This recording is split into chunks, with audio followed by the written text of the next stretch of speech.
Hi everybody, this is Father Moki. Today is Wednesday, December 16th, 2020, and this is Chicken Chat in the morning. Normally we do Chicken Chat in the afternoon, but this is Chicken Chat in the morning. So I'm coming to you with Marcelino, Makani, and Starbucks because it's still in the morning. So to begin this morning, I'd like to announce the following birthdays this week.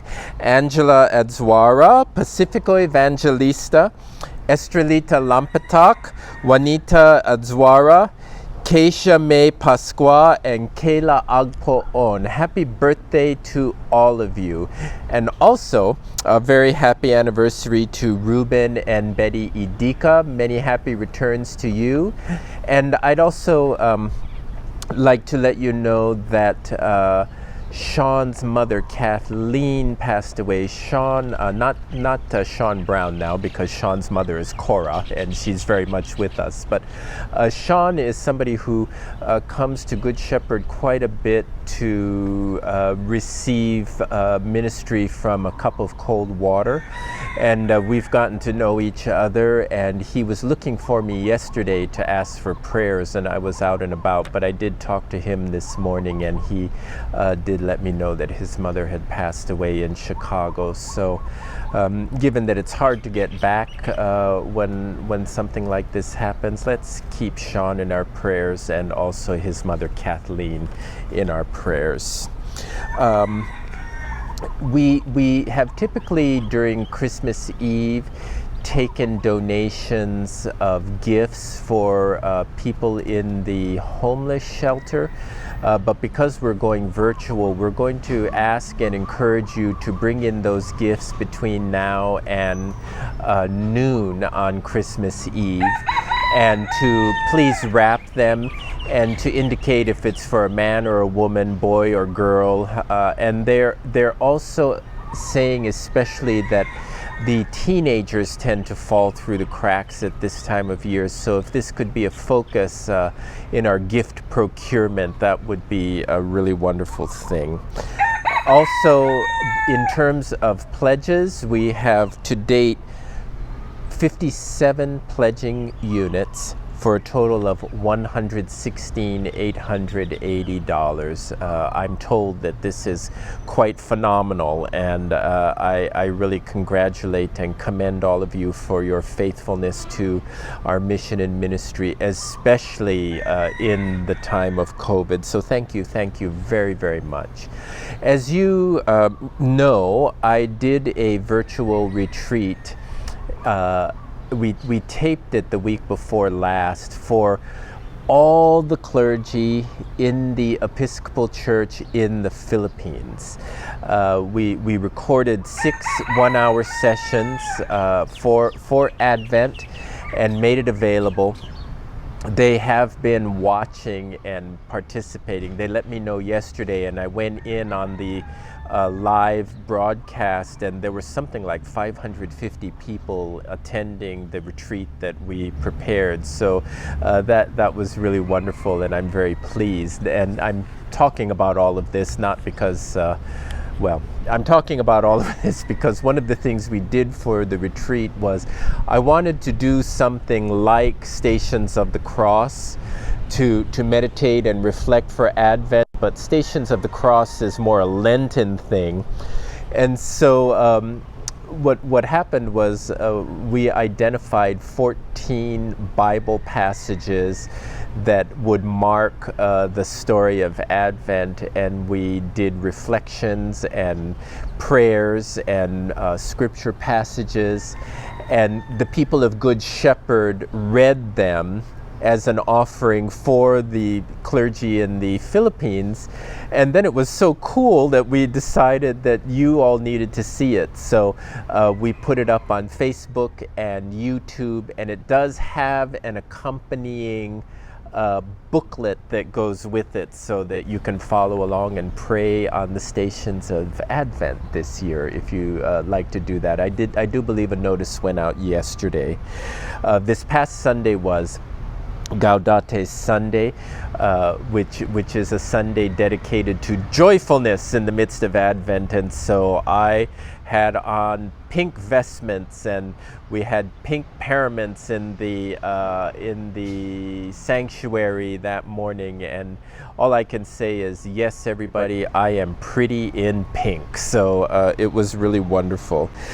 We also on Saturday evening had a service here, and Merle and Leo Kuluakini, who are very faithful, took a look at the yard, and they were worried about all the centipede grass out here because it's easy to trip on, and with the number of older people who come, they were concerned and expressed concern. But you know, it was interesting. They didn't express concern by criticizing. They expressed concern by Monday morning coming up here with a rake and a lawnmower and cleaning the yard and mowing the grass. So I really want to say thank you to them very, very much. It was delightful that they noticed. It was delightful that they offered. It was delightful that they came and cleaned the yard for us. And I'm very, very grateful.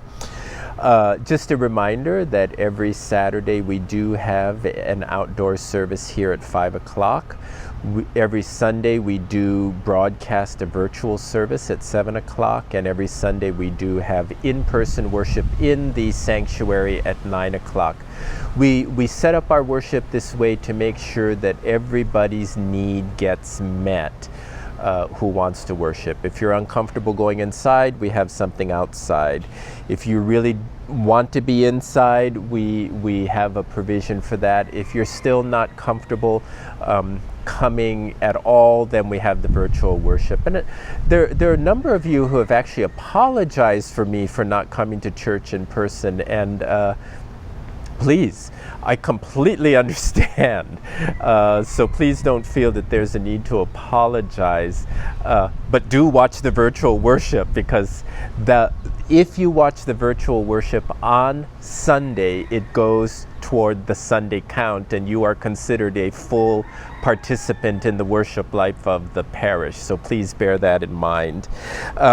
We, on Christmas Eve, which is next week, I can't believe Christmas Eve is next week, we will have a virtual service on Christmas Eve, broadcast at 6 o'clock with a pageant. Christmas Day, we will have a Eucharist out here in the courtyard at 9 a.m. Unless it rains, then we will go inside. So that's our Christmas and Christmas Eve offerings. Yesterday, the vestry met, and we once again had a very, very productive meeting. And we will tomorrow probably, which is today for you because you're watching this a day later than we record it, we'll send you the minutes and the financials for November. And if you have any questions or concerns about anything, please don't hesitate to ask me. The Finance Committee did meet and prepared a budget that they presented to the vestry. The vestry adopted the budget last night, and it is a balanced budget. So thank you all very much, because we got the pledge commitments in a timely manner, and we were able to put a responsible figure in there, and that led to the balancing of the budget. So thank you. This past Sunday, the Evangelista family was here with the team from Kaiser, the Kaiser Clinic, the GI clinic, and they made a lunch of shoyu chicken and rice and chocolate chip cookies, and I got to take one home and have lunch, so I was very, very happy. There was a huge line of people waiting outside this past Sunday. It's getting toward the end of the month, so the need was there and it was being met. Today, this morning, before coming up to the office, I went down to Minute Medical, and I had a cotton swab stuck up each nostril for 10 seconds. I went and I had a COVID test. It's the third COVID test that I had. I did that And I did that because I had been on the mainland last week to see family. I saw my brother Tom, and I, of course, had to have a negative test in order to come. For the peace of mind of me and everybody else, I decided to get a follow-up test, and so I'm just trying to be responsible, and just loved how they stuck that thing up my nose. It was interesting because they actually did it. The test that I took on the mainland, the test administrator handed me a bin with a plastic bag and stood 6 feet away and told me everything that I had to do, and I had to give the test to myself and then put everything in the biohazard bag and hand the bin to him. So this was quite luxurious today. I got in my car, I drove up, they came to me, shove, and off we went. So anyway, I just wanted you to know that I'm trying to be a responsible citizen here.